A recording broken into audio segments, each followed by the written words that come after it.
Sasa mjomba akaona ni licha ya kwamba anajaribu sana kumuelezea Franklin Saint akae mbali na territory ya Mexican, lakini anaona bado Franklin Saint haonyeshi dalili za kumuelewa hata kidogo. Kwa hiyo akampeleka kwa mwamba mmoja ambaye anaitwa Niz, ambao jamaa ashaikuwa kwenye biashara ya madawa ya kulevya nao Mexicans.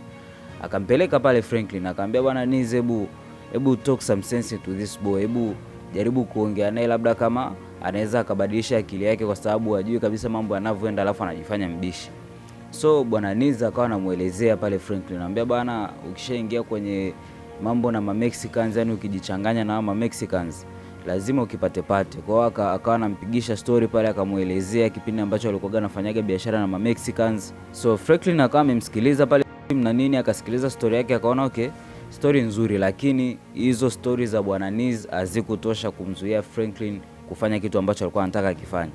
Basi siku nyingine tena Franklin akaenda peke yake, akafika pale kwa Mr. Niz, akamwambia kwa sababu umesema hii territory nzima inaongozwa na Mexicans, basi naomba unipe address au location ambayo naweza nikawapata wa Mexicans. Jamaa akawa amefikiria yani aende kwenye territory au Mexican, akaangalia jinsi ambavyo wana conduct biashara yake, afanye survey na kama ataweza aweze kuongea nao kuhusiana na business proposal, wafanye biashara.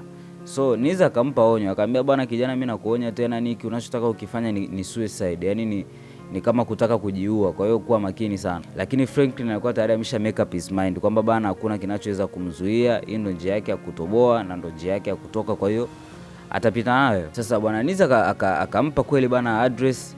Franklin akawasha gari akaenda hadi kwenye territory ya Mexicans, lakini kufika pale kwa Mexico akaona wale majamani wana ile dimina fulani vya hostility, yani akaona wa majamaa wako hostile, ni watu ambao wako serious, na akaona sura za kazi pale.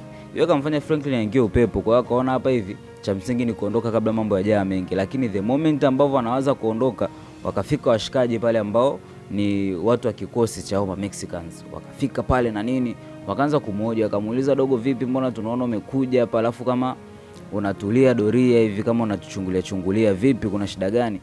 Frank akawa anambia bwana, samahani bwana, nilikuwa nakatiza hapa, sasa kwa bahati mbaya nikajikuta nimefika huko, kwa hiyo nimekosea njia, kama vipi, ngoja nifanye utaratibu wa kurudi nilipotoka. Kwa hiyo jamaa akawa anajaribu kuwakwepa kimtindo pale. Sasa kabla hata hajaondoka, wale Mexicans wakavunja dirisha, wakafungua mlango na nini, wakamtoa nje, wakamzibua, alafu wakamsachi. Kumsachi wakakutana na kipacket cha cocaine. Kwa hiyo akahisi huyu jamaa kuna agenda ambayo alikuwa imemleta pale, yani kuna kitu ambacho alikuwa ameenda kukifanya kwenye territory yao. Wakamzibua vibaya sana, wakataka wampeleke kwa bosi wao, sasa ili bosi aweze kuamua huyu kijana tunamfanya nini. Lakini kwa bahati nzuri akatokea mwamba mmoja anaitwa Oso, ambaye alikuwa ni business partner wa Mexicans, alikuwa anafanya biashara na Mexicans. Akamtetea pale Franklin na nini, akawa amefanikiwa kumwokoa. Majamaa wakaacha kumpiga Franklin, wakamwachia ondoke zake, lakini wakampa onyo, akamwambia bwana kijana, ukirudi tena upande huu tunakumaliza, kwa hiyo ondoka na usigeuke nyuma. Franklin akaondoka zake. Sasa baada ya kuona hataweza kufanya deal au biashara na Mexicans, ikabidi atafute plan nyingine ambayo anaweza akaitumia kuuza zile kilo 2 ambazo alikuwa nayo. Sasa rafiki yake Kevin akamwambia bwana, mimi nina ndugu yangu ambaye yuko huko Oakland, na ndugu yangu ambaye anaweza akanunua hizo keys ambazo nina uhakika tukienda tukiongea naye vizuri kweli bwana anaweza akanunua. Franklin akamwambia okay, kama ndio hivyo inabidi tufunge safari tuelekee huko Oakland. Kweli bwana akafunga safari na nini, wakaenda hadi huko Oakland. Sasa kufika kwa kazini yake na Kevin, wakakuta kuna party ambayo ilikuwa inaendelea pale, watu wana enjoy, watu wana vibe na nini, yani kama kwenye party watu hivyo. Sasa kufika pale wakakuta mnunuzi bado hajafika au mnunuzi hakuepo. Kwa hiyo ikabidi wamsubirie mnunuzi pale paka atakapokuja waweze kufanya deal na nini ili waweze kumuuzia mzigo ambao alikuwa nao. So wakati wanamsubiria mnunuzi pale, Leon na Kevin wakawa wamejichanganya na wale watu ambao walikuwa na party pale, kwa wakajichanganya kwenye party na nini, lakini kwa sababu Franklin Saint sio michongo yake, akatoka akawa anazunguka na nini, anaangalia mazingira pale. Sasa katika harakati za kuzunguka, Frank akajikuta kwenye jumba moja ambalo limetelekezwa, jumba ambalo zamani lilikuwa linatumika kama makao makuu ya Black Panthers Party. Kwa wale ambao hamko familia na Black Panthers, mnaweza mkagugo, mnaweza mkaangalia documentaries huko YouTube na wapi. Hiyo ni story ya siku nyingine. Lakini ndio hivyo akakutana na jengo ambalo lilikuwa linatumika kama Black Panthers Party. Sasa na kipindi cha nyuma baba yake Franklin Saint alikuwa ni member wa Black Panthers. Kwa hiyo akawa anampelekaga sana pale Franklin na nini. So Franklin akawa amefika pale akawa anakumbukia kipindi cha nyuma ambapo baba yake alikuwa anampelekaga kwenye hilo jengo. Kwa hiyo akawa amekaa pale na reminisce na nini. Sasa wakati anafanya hivyo, akatokea binti mmoja pale. Akatokea binti mmoja akawa anaongea na Franklin Saint. Yaani hawajawahi kuonana, lakini the way ambavyo walikuwa wanaongea ni kama walikuwa wamejuana kwa muda mrefu. Kwa hiyo akawa anaongea, wanapiga story na nini, Franklin anaongea naye pale, anacheka cheka naye na nini.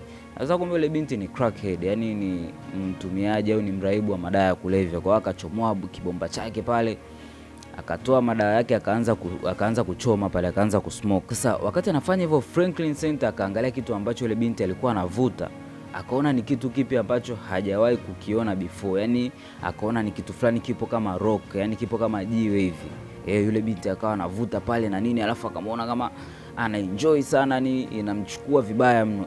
Franklin akataka kujua hii ni product gani, mbona sijawahi kuionaga before. Akamuuliza yule demu, bana, hii product ni nini ambayo unavuta? Akamuelezea pale na nini. Frank akamwambia, unaweza kunionyesha sehemu ambapo wanauza? Sasa yule binti akajua Franklin naye anataka aende kwa wauzaji akanunua, ili wafike pale waanze kupata pale, waanze kuburudika na nini. Kwa hiyo akafurahi, akamwambia nitakupeleka kwa wauzaji. Kweli akamchukua Franklin akampeleka hadi kwa washikaji wanaouza. Kufika pale akamnunulia tena dawa nyingine. Yule binti akaondoka, fu Franklin akabaki pale na wale wauzaji. Sasa akawa anauliza maswali, anauliza, bana, hii product ni product gani? Majamaa akawa wanamwambia hii ni cocaine, lakini ambayo ipo rocked up, yani imetengenezwa imekuwa kama jiwe fulani hivi. Akauliza, mnauza shingapi? Wakataja bei cheap sana, ambayo ukirudi kule nyumbani kwa kina Franklin ni bei ambayo yule anko wake yule Jerome anauza zile shada kwa bei hiyo, yani anauza bangi kwa bei hiyo. Jamaa kaona, mbona kama mnauza bei rahisi sana? Wale wazaji wakamwambia, bwana, sisi sio kazi yetu kujua, sisi tumepewa product, tumeambiwa tuuze bei fulani, tunauza, mwisho wa siku tunapeleka mahesabu kwa bosi, anatupa na sisi kati yetu kwenye hayo mahesabu. Kwa jamaa akamwambia, okay, mimi nataka mnipeleke kwa huyo anayetengeneza hiyo product, na mimi naahidi kwamba nitanunua mzigo wenu wote mlionao. Hivyo. Kwa hiyo wakafanya makubaliano pale, jamaa akachukua mzigo wote ambao washikaji walikuwa nao, akawapa hela. Washikaji wakaona okay, hakuna sababu ya kutokumwamini. Kwa hiyo akampeleka hadi kwa mwamba mmoja ambaye anaitwa Swim, ambaye ndo mpishi, yani ndo chef, yani anayetengeneza hiyo rocked up cocaine. Kwa hiyo kufika pale, Franklin Saint akawa anaongea naye, akamwambia, bwana, ndugu yangu, sikia nikwambie, hii product sijawahi kuiona kabisa. Na ni product ambayo nimeiona ni ina future nzuri. Yani hii ni kitu ambayo tukiamua kukomaa nayo inakuwa na future nzuri. Sasa mimi ninachotaka ni kwamba unifundishe kutengeneza hii product yako, ili mimi nika spread awareness. Yani nikirudi huko nilipotokea niende nikawafundisha watu jinsi ya kutengeneza, kama sio kuwafundisha tu jinsi ya kutengeneza, ni sambaza, yani natengeneza mimi na sambaza. Sasa kama kuna kitu kimoja ambacho hao waanzilishi wa kitu au ma artist au ma creators wanakuaga nacho, wanakuaga na hamu ya kuona kitu ambacho wamekianzisha kinapata recognition ambayo wanaitaka wao. Yani wanataka kuona kitu chao ambacho wamekianzisha ni kinakuwa recognized, yani kinakuwa appreciated, kinajulikana na watu wengi. Kwa hiyo Swim akaona okay, hakuna shida kama atamfundisha. Kwa akaingia naye kwenye cookhouse pale, akawa anamfundisha na nini, akamuelekeza jinsi ya kutengeneza. Franklin Saint akatoa ule mzigo wote aliokuwa nao, akatoa product yote aliokuwa nayo, akampa bwana Swim pale, wakatengeneza hiyo rocked up cocaine ya kilo 2 za cocaine. So wakafanya hiyo kazi usiku kucha. Sasa asubuhi ilipofika, jamaa ndo akawa anarudi sasa kwenye gari, akawakuta washikaji zake wamelala kwenye gari, walimsubiria usiku kucha, jamaa hajatokea, ndo anakuja kufika asubuhi. Wakamuuliza, bwana, wewe usiku kucha umepotea, alafu ndo unakuja kuibuka sasa hivi, ulikuwa wapi bwana? Franklin akatoa bwana ile cocaine ambayo imeshakuwa rocked up, akaonyesha bwana, akamwambia, bwana, nilikuwa nafanya hii shughuli usiku kucha. Washikaji wakamuuliza, hiyo ndo nini? Franklin Saint akamwambia, this is our future. Yani hii ni kitu ambayo ndio itatuletea utajiri, kwa sababu yani itaondoka kama wildfire, yani ni product ambayo lazima itauzika. Kweli bwana, wakarudi walipotoka. Sasa kufika nyumbani, wakawa wanapangilia jinsi ambavyo atakuwa na distribute huo mzigo. Lakini Franklin akamwambia, hii product ni mpya. Ni product ambayo watu hawaijui. Kwa hiyo hatuwezi kwenda tu nje tukawauzia watu kitu ambacho hawakijui. Lazima kwanza tu spread awareness. Yani lazima hii batch ya kwanza itabidi tukiitoa, tunaitoa for free. Watu wakatesti mzigo, kama wataupenda ndo tutaanza kuwauzia, lakini for now inabidi tutoe for free ili watu waweze kujua kwamba kuna product mpya ambayo imeingia. Kwa hiyo wapay attention, yani wao wanakuja kuchukua product kwetu. Kweli bwana, wakafanya hivyo, japokuwa Kevin na mwenzake Leo na hawakuielewa hiyo vision, lakini wakaona okay, acha tu tuende nao kwa sababu jamaa amepiga mahesabu yake, ngoja tuone itakavyokuwa. Kweli bwana, wakachukua mzigo wakaenda kuanza kufanya distribution. Baada ya kutoka hapo, pia Franklin akamfuata mjomba wake Jerome. Akamwambia, bwana, sikia mjomba, nikwambie, Nakumbuka mwanzoni nilivyokuja hapo niliambia kwenye hii neighborhood hakuna watu wenye, yani hao watu wetu hawana hela ya kutosha kununua cocaine. Lakini sasa kuna hii product ni rocked up, yani ni cocaine ambayo imefanywa manuva ikawa rocked up, yani ikawa kama jiwe. Hii ambayo unaweza ukaiuza kwa bei ambayo ulikuwa unauzia bangi, yani bei sawa na ile bangi ambayo ulikuwa unauza. Kwa hiyo akamwambia mjomba wake kama vipi atumie market yake ya bangi kumsaidia kuuza hiyo cocaine yake, hiyo product yake mpya ambayo ameintroduce. Kweli mjomba akaona okay, tunaongelea shilingi ngapi hapa? Franklin akamwambia bwana, hii tukiuza vizuri na tukawa makini, hii hapa itachezea hadi kwenye 7 figures kwa mwezi. Mjomba kusikia hivyo akaona okay, 7 figures ni hela nyingi, kwa nini tusichangamkie fursa? Kwa hiyo wakakubaliana na Franklin, wakakubali kuingia kwenye biashara na Franklin. Kweli bwana, biashara ikawa inaendelea kama kawaida. Sasa ilipofika mida jioni, Franklin akaenda sehemu ambapo aliwaambia kina Leon waende wakasambaze ile product. Kufika pale kweli na nini, akakuta product zote wamesambaza, watu wameshapata zile product. Kwa hiyo akafika pale akawa sasa anaongea na kina Leon pale, lakini kwa bahati mbaya katika maongezi Leon na Franklin Saint wakapishana maongezi. Kwa hiyo akajikuta wanatukanana pale, wakajikuta wanarushiana maneno, akaanza kupigana na nini. Kevin ndo akaja kuamua pale, kila mtu akashika msini zake akatembea. Franklin akaenda kwao, yeye na Kevin, Leon akaenda kwao. Kwa hiyo sasa wakawa wamekosana kwa namna hiyo. Sasa siku inayofuata ikabidi sasa Franklin ampitie Kevin, waende kule ambapo alikuwa anagawa product za bure kuangalia je, product imeperform vipi, kwenda kuangalia performance, je watu wameipenda au vipi na nini.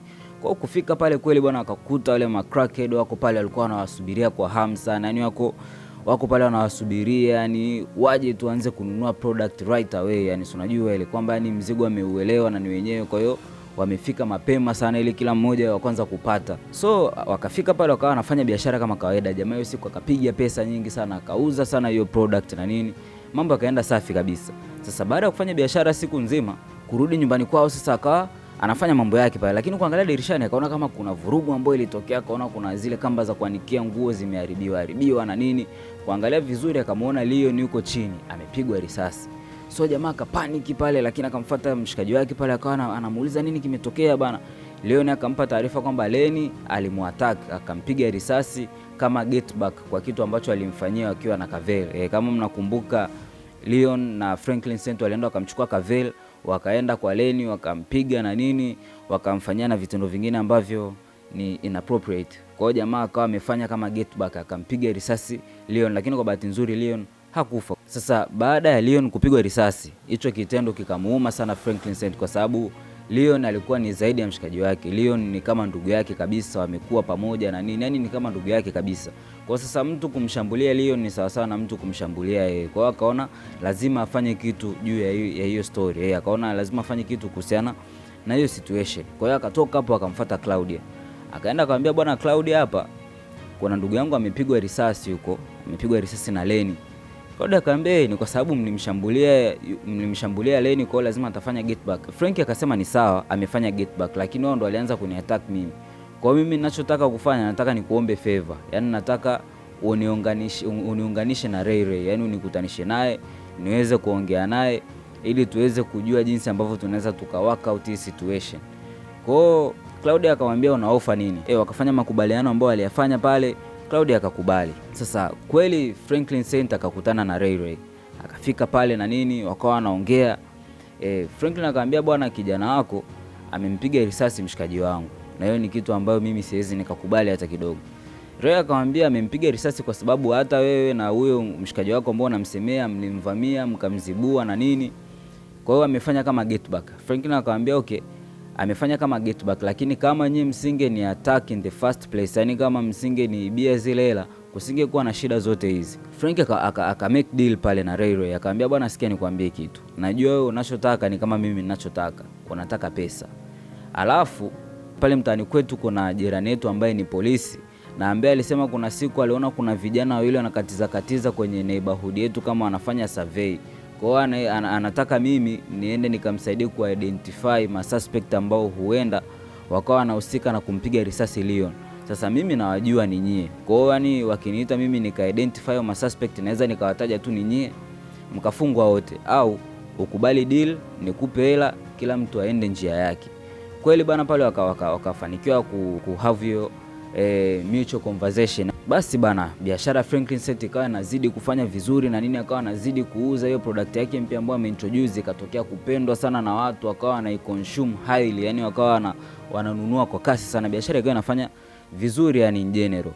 Sasa baada ya siku kadhaa kupita, Franklin Saint akafikia uamuzi wa kukodisha nyumba nyingine, yani nyumba tofauti na ambayo alikuwa anaishi, nyumba ambayo itakuwa inatumika kama cook house. Hapo ndo atakuwa wanatengeneza hiyo rocked up cocaine, watakuwa pia wana store hapo na nini. Lakini wakati anakagua hiyo nyumba, akasikia page yake imelia, kuangalia pale nani alikuwa anamtafuta, akagundua alikuwa ni bwana Rere. Kwa hiyo akaenda akaongea naye na nini, wakakubaliana wakutane sehemu fulani. Sasa ilipofika mida ya usiku, kweli Franklin Saint akiwa na mjomba wake Jerome wakaenda kwenye sehemu ya siri ambapo alikubaliana na Ray waweze kukutana pale.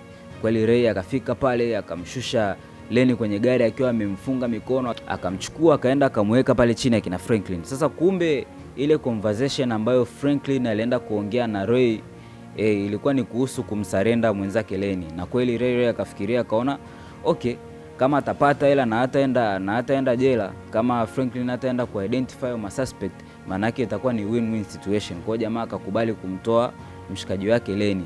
Akamtoa Lenny pale, akafika akamweka pale mbele ya Franklin, akamwambia bana, nimefanya unachokitaka, nimewaletea mtu wenu huyo hapo, mfanyeni mnachokitaka nyinyi.